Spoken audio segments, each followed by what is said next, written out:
After the metaverse, Web3, and crypto, the new buzzword that's taken over social media is generative AI. Wait, jargon alert. What is generative AI and why has it suddenly become so popular? Welcome back to Revolution Read On, a daily podcast where we break down one story from the world of business and finance. Click on the subscribe button to never miss an update from us. Here's your story for today. Generative AI can be compared to a master chef in a kitchen. Just as the chef can constantly learn and adapt to create new and innovative dishes, generative AI can constantly learn and adapt to generate new and innovative content. Full disclosure, what you just heard was written by ChatGPT, the AI bot that is taking over the internet with just a little bit of editing. We just gave it the prompt, explain generative AI with a metaphor. Yes, that's what generative AI can do. Create content just with a prompt. And this does not just mean written content. We also mean images, videos, subtitles, and any other content format you can think of. Now, these abilities are nothing short of miraculous, which is why everyone is going gaga over these generative AIs. In fact, less than a week after ChatGPT has launched, it has gotten 1 million users.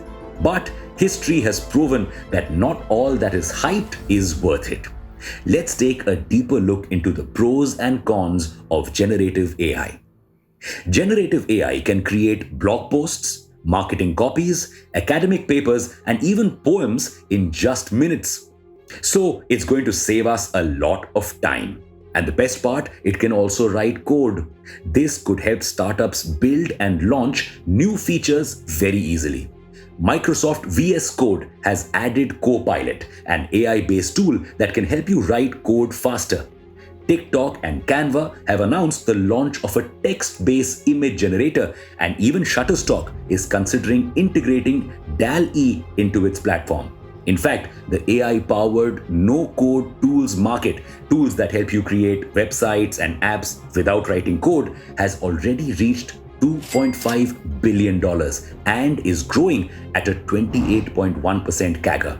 What's more, this would help startups build faster without spending a lot of time and effort to look for the right copywriters, graphic designers, and other creative professionals.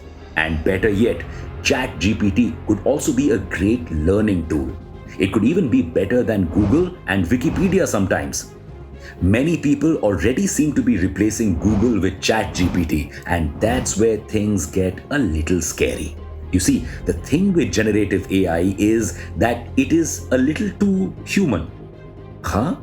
When it doesn't know a particular answer, it starts BSing like an unprepared student at a Viva.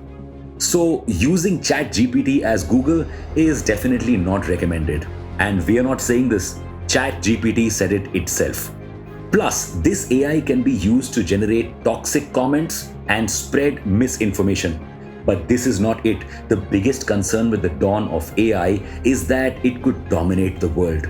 Even geniuses like Elon Musk subscribe to this theory.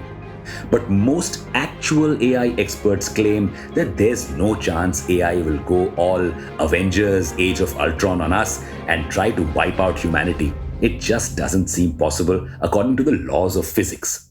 The second biggest concern, we will lose our jobs.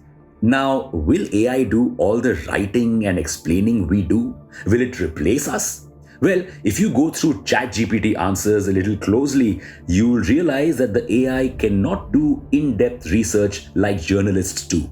Plus, the AI will take some time and practice to bring the flavor of storytelling that actually writers can. But on the whole, it is set to create more jobs than it removes. So it may take a lot of reskilling and upskilling, but a lot of us aren't going to lose our jobs to AI. What's more, AI is set to lead to 26% increase in global GDP by 2030. That's $15.7 trillion. This is greater than the GDP of India and China combined. This growing economy will help us add even more jobs, or at least incur enough money that more and more people can just stay home and reap the benefits of the economic growth. So it looks like AI is going to be good for the world. But will it really be? Do you think AI will make creative professionals redundant? Thank you for listening to this episode. Until then, read on.